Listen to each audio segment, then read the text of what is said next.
ঘাতক ট্রাক এই মুহূর্তে কিন্তু বয়ারমারি পেট্রোল পাম্পে রাখা রয়েছে, কিন্তু 48 ঘন্টা পেরিয়ে গিয়েছে দুর্ঘটনার পর। কোথায় গ্রেফতারি? কে চালাচ্ছিল ট্রাকটি? এখনো পর্যন্ত কেন তা জানা যাচ্ছে না। প্রশ্ন তুলেছেন মৃত গাড়ি চালক শাহানুরের বাবা। রাজ্যের মাননীয় মুখ্যমন্ত্রীকেও আমি বলতে চাই, ওনার দৃষ্টি আকর্ষণ করে, যেহেতু উনি পুলিশ মন্ত্রী, এই ব্যাপারটা দেখুক। প্রকৃত দোষী যারা তাদেরকে শাস্তি চাই। যেহেতু রং সাইডে যেভাবে গাড়িটা হয়েছে, আমি শুধু তদন্ত চাইছি। 48 ঘন্টা পেরিয়ে গেলে এখনও কাউকে, ড্রাইভার বলুন মালিক বলুন, কাউকে এখনও অ্যারেস্ট করতে পারলো না। দেখুন, আব্দুল আলিম মোল্লা গাড়িটা তো ছিল অন্য আরেকজনের নামে শুনছি, এবং নজরুল মোল্লা পরবর্তীতে ওর কাছ থেকে কিনেছে মৌখিকভাবে, কোনো লিখিত কিছু নেই। গাড়ি কোথায় গিয়েছিল, কোথায় টিপে গিয়েছিল, গাড়ির টিপ সম্পর্কে, মাল লোডিং সম্পর্কে মালিক পরিচালনা করে, ড্রাইভার পরিচালনা করে, গাড়িটাকে চালানো, ড্রাইভিং। তো যেভাবে ফরেনসিক আমরা দেখছি মিডিয়ায়, এখনও অবধি গাড়ি ঠিকই আছে, গাড়ির কোনো বিকল নেই। তাহলে এটা দুর্ঘটনা নাকি অন্য কোনো, সেটাকে তদন্ত করার জন্য আমি প্রকৃত তদন্তই চাই। ন্যাজাট কাণ্ডে এবার কিন্তু পুলিশের নজরে সন্দেহজনক আরেকটি গাড়ি।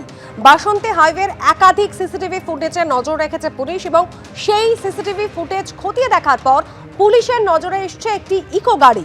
আমাদের প্রতিনিধি সমীরণ পাল রয়েছেন আমাদের সঙ্গে। সমীরণ, নিছক দুর্ঘটনা নাকি পরিকল্পনা মাফিক ঘটানো হয়েছে তা নিয়ে ইতিমধ্যেই জল্পনা কিন্তু তুঙ্গে। এই ইকো গাড়ি, তার সম্পর্কে সিসিটিভি ফুটেজ মারফত কি তথ্য আসছে?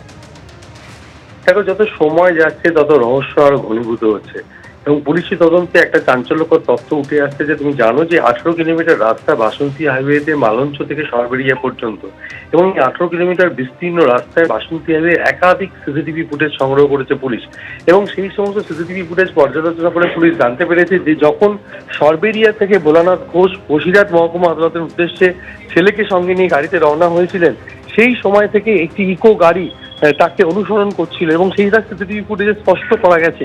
এবং তার দূরত্ব 200 মিটার করে রাখা হচ্ছিল।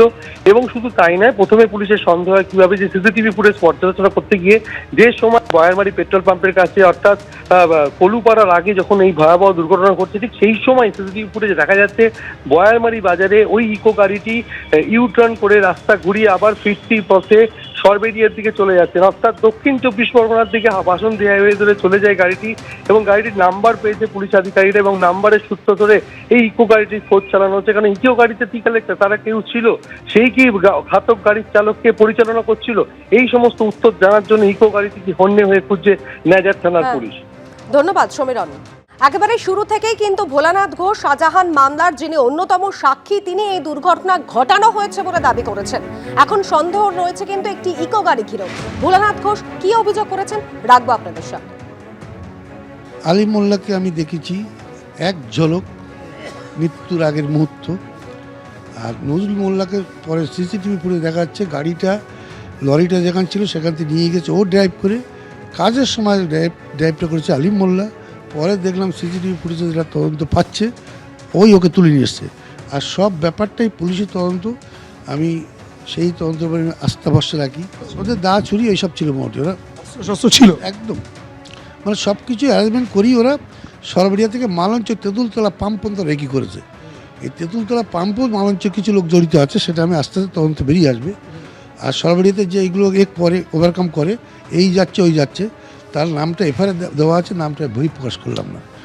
ওই যে সিবিআইডি আমাকে বারবার ডাকছে, ওর কোনো কুকর্মের কোনো আমি জব সেখানে দিচ্ছি কিনা বা কিছু হচ্ছে কিনা জানে, এবং এই 2 বছর বেরোতে পারছে না, মনে করছে আমাকে হয়তো ওরা বিভিন্নভাবে করে আটকাচ্ছে। কিন্তু সে ক্ষমতা আমার নেই, এসব ক্ষমতা জজ সাহেবরা, ঈশ্বরের, ওদের ভাবনাটা এটাই। আপনাকে সরিয়ে দেওয়াটাই মূল্য, একদম মূল্য। হুমায়ুন কবিরের বাবরি মসজিদ ট্রাস্টের কিউআর কোড জালিয়াতির অভিযোগ। জালিয়াতির অভিযোগ ট্রাস্টের কোষাধ্যক্ষ মোহাম্মদ আমিনুল শেখের। ট্রাস্টের পক্ষ থেকে বহরমপুর সাইবার ক্রাইম থানায় অভিযোগ দায়ের করা হয়েছে। West Bengal Islamic foundation of ইন্ডিয়ার কিউআর কোড জালিয়াতির অভিযোগ। ট্রাস্টের তথ্য ডুপ্লিকেট করে নকল কিউআর কোড তৈরি 3 জন ব্যক্তি, এমনই অভিযোগ ট্রাস্টের। তদন্ত শুরু বহরমপুর সাইবার ক্রাইম থানা পুলিশের। রাজ্য জুড়ে শীতের আমেজ, 15-র নিচে নামলো কলকাতা তাপমাত্রা। গতকালের তুলনায় আজ নেমেছে শহরের পারদ। আজ কলকাতার সর্বনিম্ন তাপমাত্রা 14.8 ডিগ্রি সেলসিয়াস।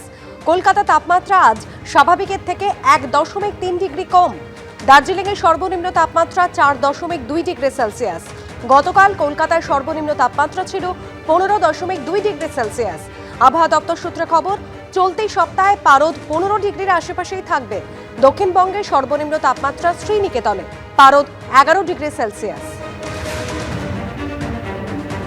এবিপি আনন্দ, এগিয়ে থাকে, এগিয়ে রাখে।